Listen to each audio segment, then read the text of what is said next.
responsabilidad de depositar en este templo de la patria las cenizas de la figura nacional más controvertida, las de Pedro Santana. Nos hallamos, según el sentir de muchos, en presencia de un verdadero sacrilegio. Parecería que las bóvedas de este monumento secular van a desplomarse sobre nosotros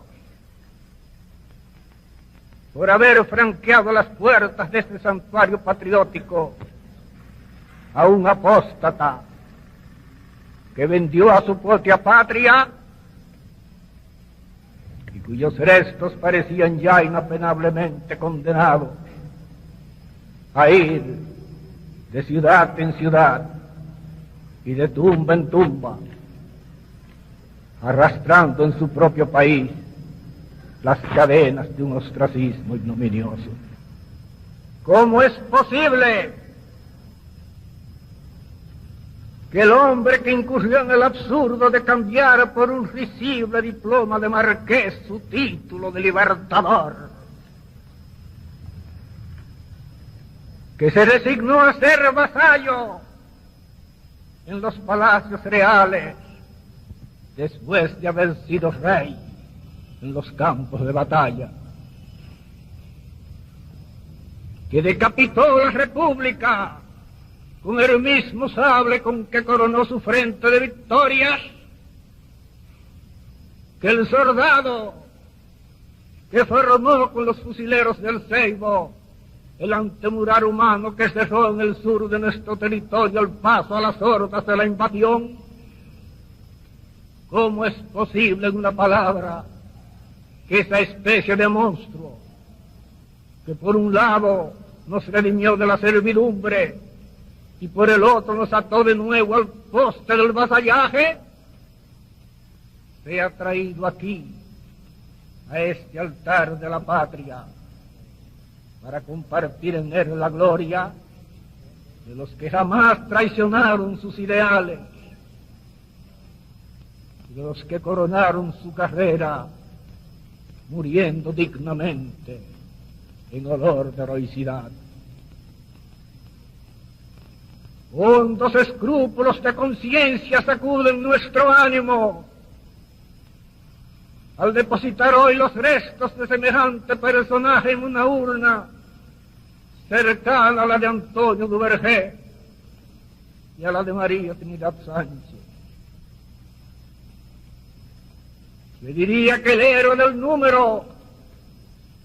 de Cachimán y del Memiso, del paladín sin tacha y sin miedo, que guerreó sin descanso durante casi 10 años consecutivos para sostener en las fronteras la independencia, sin haber jamás desnudado su espada, ni contra la ley ni contra las instituciones, se incorpora en este instante sobre la losa de su sepulcro para rechazar la presencia en este recinto del hombre que se condujo frente a él y a sus hijos con la crueldad de un tártaro, que lo dejó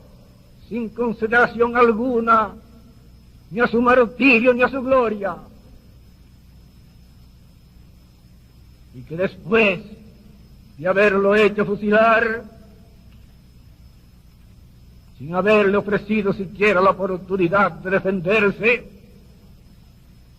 visitó el sitio de la ejecución, bajó del caballo que montaba y golpeó el cuerpo ya exánime del mártir con su pie de verdugo. ¿Qué sentimientos agitarán hoy el alma de María Trinidad Sánchez al ver llegar a este osario consagrado a los inmortales de la patria, al hombre que hizo desgarrar sin un ápice de piedad sobre su pecho la bandera dominicana? el propio Gregorio Luperón, el cíclope que parecía haber atado a la cola de su caballo el carro de la victoria y que repitió en la línea noroeste, desde Capotillo Español hasta las márgenes del Yaque, las hazañas de los paladines del romancero castellano, no se estremecerá en su tumba al ver llegar aquí, glorificado como un héroe, al mismo hombre a quien tuvo que arrebatar ya enlodado el pabellón del 27 de febrero para enarbonarlo de nuevo, limpio de toda mancha, en los bastiones de la patria reivindicada y redimida. Pero señores, tumbos del tiempo, contradicciones de la historia, hoy ha llegado para Pedro Santana la hora de la reparación. No es la primera vez en los anales de la humanidad que se corrige un error y que se enmienda una equivocación histórica. Tal vez el caso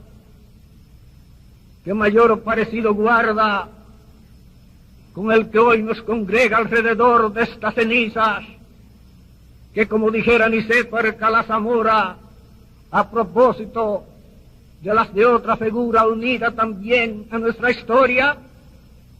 solo por la igualdad inexorable de la muerte, cabe llamar mortales, sea el caso de Mirabeau, el más famoso de los oradores de la Revolución Francesa. Después de su muerte en su finca de Artenil, en 1791, tras la caída de la monarquía, y cuando ya Francia parecía haber establecido definitivamente un nuevo tipo de civilización política, fundado en el reconocimiento de los derechos del hombre y en el respeto a la dignidad humana, la convención se reunió para disponer que los restos del gran tribuno fueran inhumados con grandes honores en el Panteón Nacional, al lado de lo de Descartes. Al descubrirse algunos años después los documentos en que constan las pruebas de la supuesta traición del elocuente orador a los ideales de la revolución, de su connivencia con la corte y de su oculta simpatía por María Antonieta, la convención volvió a reunirse en esta ocasión para decretar que los huesos del famoso orador fueran expulsados como los de un traidor a la patria del Panteón Nacional y conducidos vergonzosamente al cementerio de Santa Catalina. Pero la injusticia contra el grande hombre, quien al decir de Proudhon quiso hacer revolucionaria la monarquía y monárquica la revolución, no duró largo tiempo, y ya en 1888 su memoria había sido reivindicada hasta el punto de que se le erigió una estatua en la ciudad de Montagués, en medio del silencio respetuoso de todo el pueblo de Francia. Los méritos del gran tribuno fueron colocados por encima de sus errores. Se estimó que el famoso convencionista, aunque dedicó su ensayo sobre el despotismo a Luis XVI, aunque cultivó la amistad de Federico el Grande y aunque recibió prebendas de la corte, fue en el fondo un gran francés que quiso lo mejor para su país y que al acercarse al Palacio Real obedeció al propósito de impedir que su patria se hundiera en el caos y que de la libertad recién conquistada pereciera también todo el derrumbe de sus instituciones casi milenarias.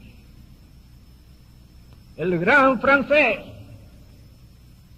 avisorando mejor que nadie los acontecimientos de lo porvenir,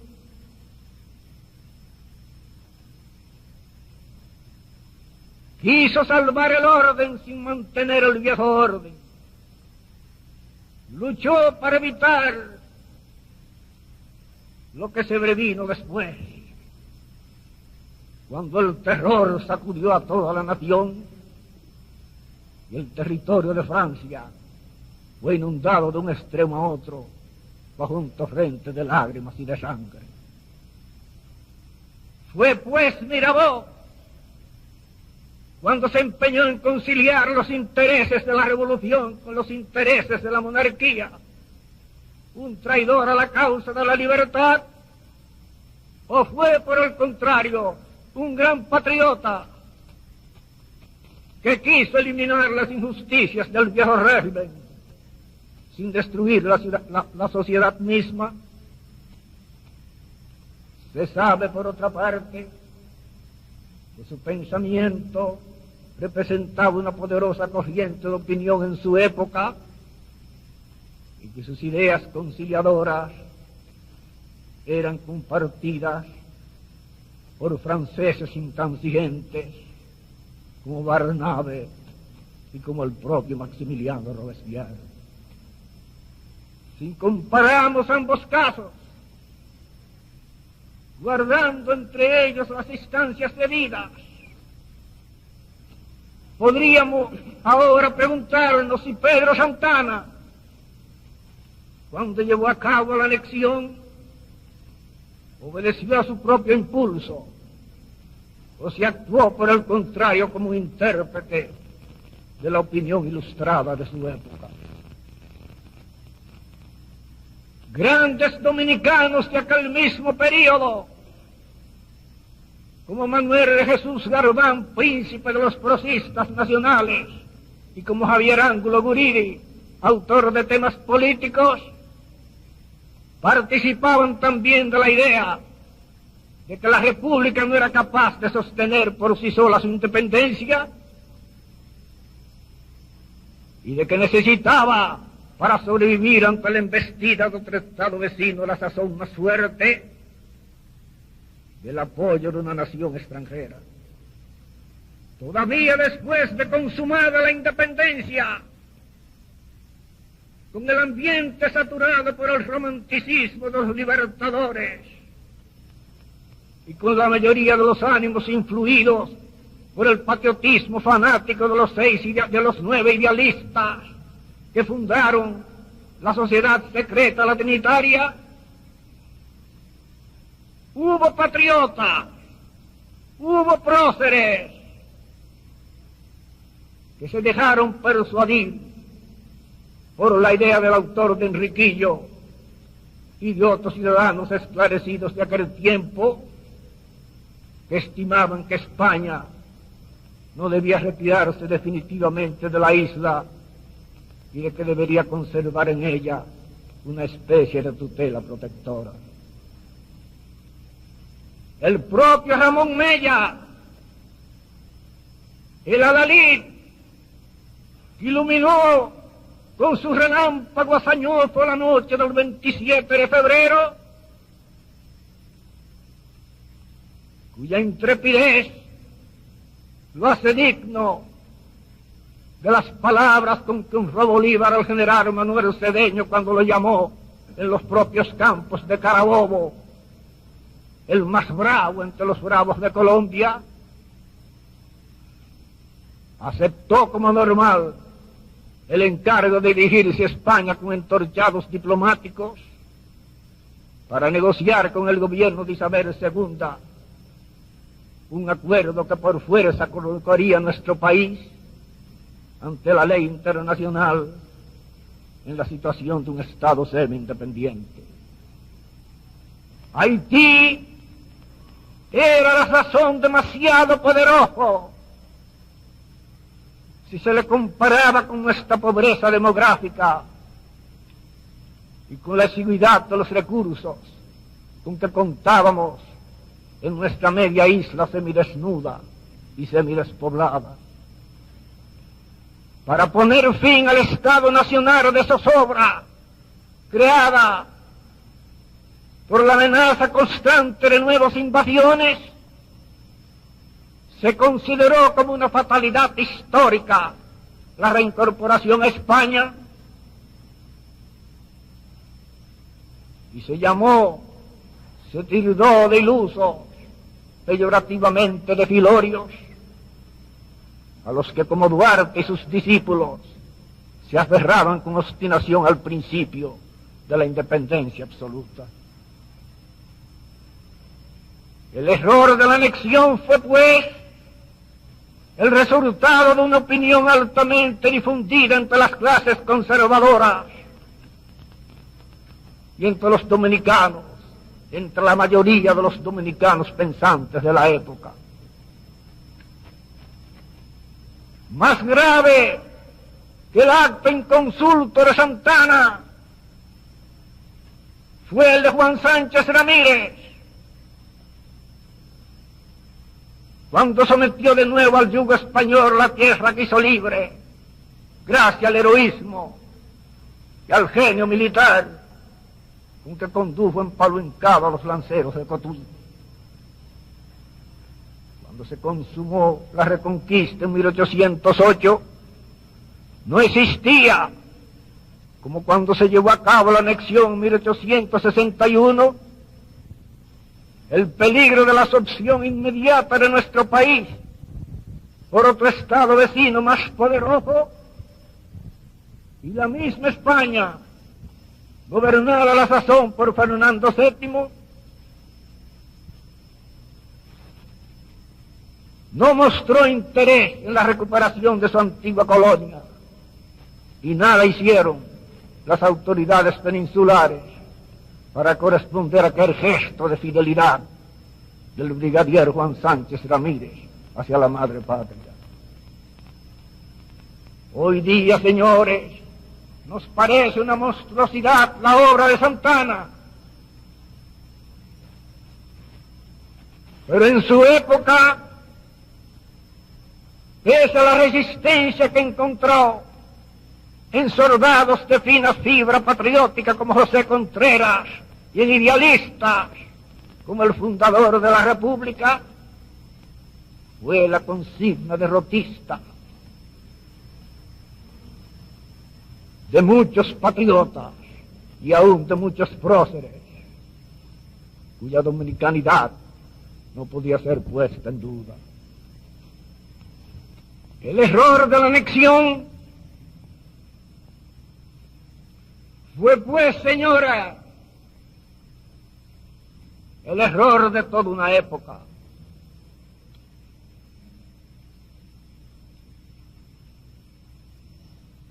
El autor de ese acto inconsulto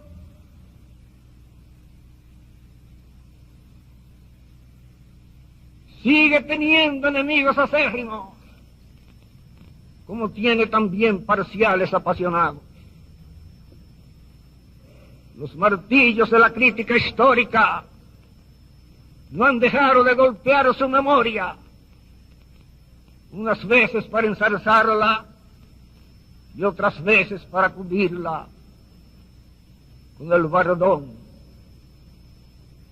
con una especie de animosidad rencorosa.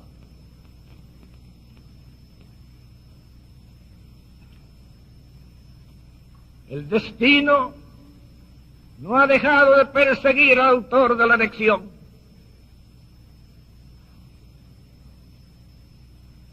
Se diría aún que hoy se le persigue con más saña que cuando hace más de un siglo descendió al sepulcro entre el pesar de unos cuantos y el júbilo de otros muchos. Si Santana cometió errores, también tuvo grandes aciertos. Si fue un vendedor de la patria, también fue un defensor de su independencia.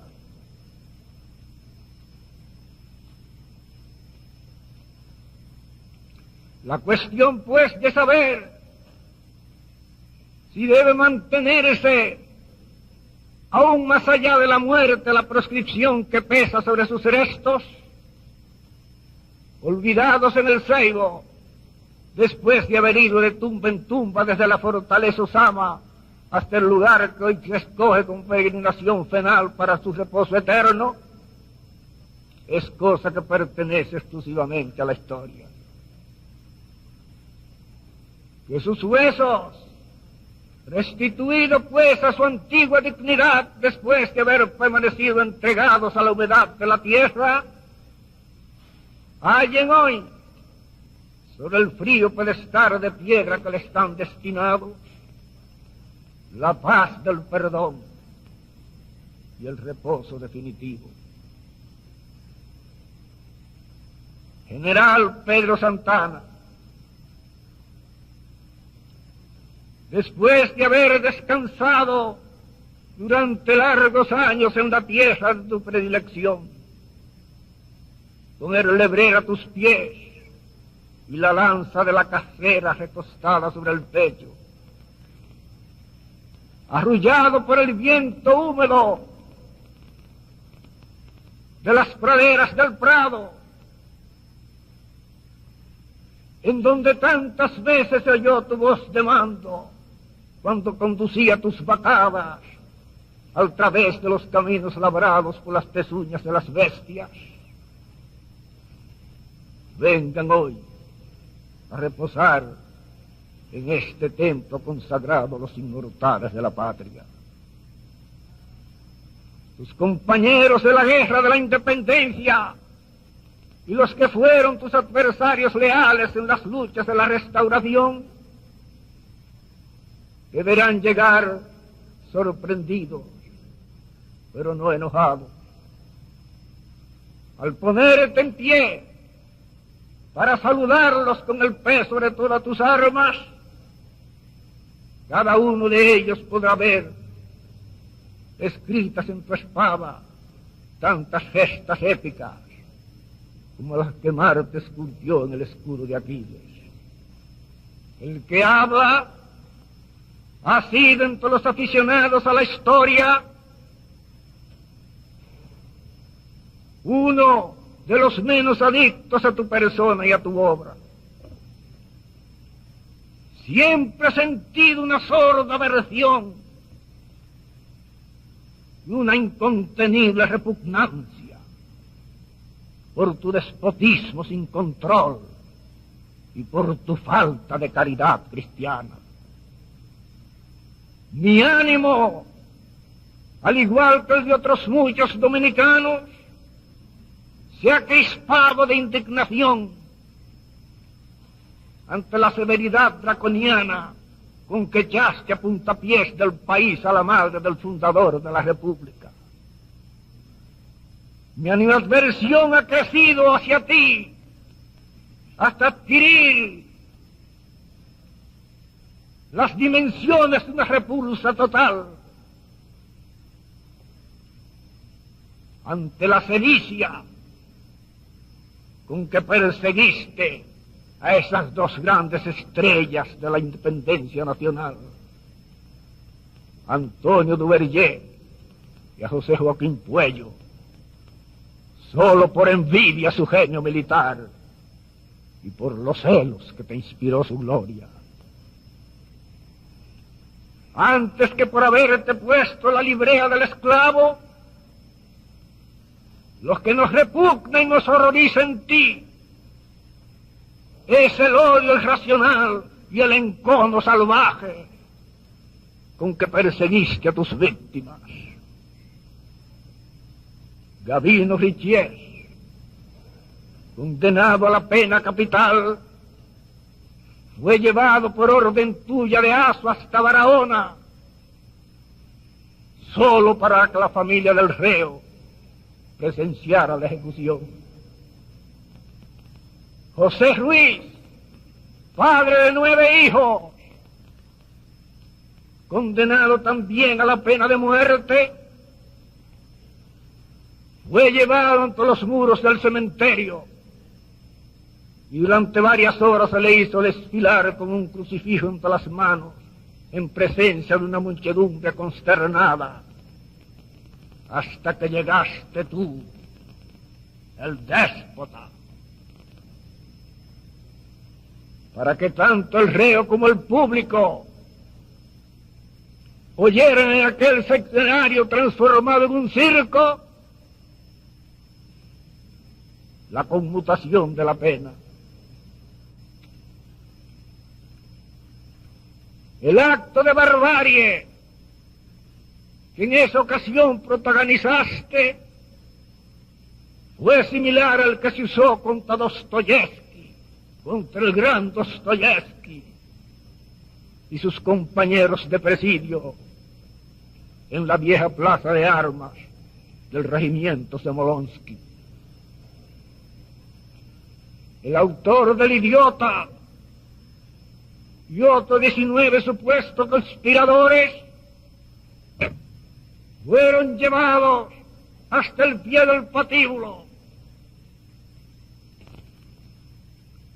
y durante varias veces, durante centenares de veces, se le impuso la tortura de oír la sentencia aterradora, subrayada intencionalmente al final por las palabras sin esperanza: pena de muerte. Cuando el crucifijo de plata circulaba entre los prisioneros, enloqueció en medio de aquel drama dantesco. Su justicia, Pedro Santana, fue similar a la de los viejos Ares, porque sin saberlo, sin sospecharlo siquiera, tú, al igual que ellos, fuiste como Deucalión, de una raza de piedra, insensible al dolor e impermeable al sufrimiento humano. Una de tus primeras víctimas, Bonifacio Paredes, fue fusilado en el Ceibo por el robo de un racimo de plátano. Y una de las últimas, Aniceto Freites, un inválido, fue llevado ante el pelotón de ejecución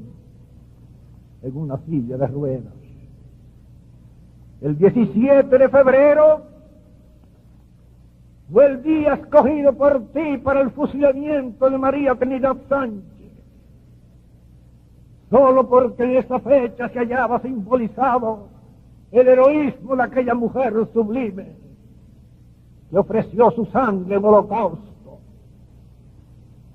para que en los campos de la libertad se izaran las primeras banderas dominicanas. Pero a pesar de toda esta repugnancia que nos inspiran tus crímenes, tus famosos crímenes de Estado, tengo que confesarte, oh Pedro Santana, que yo, al igual que otros muchos dominicanos, no puedo sustraerme a la atracción de tu grandeza histórica. Fuiste grande ante Haití,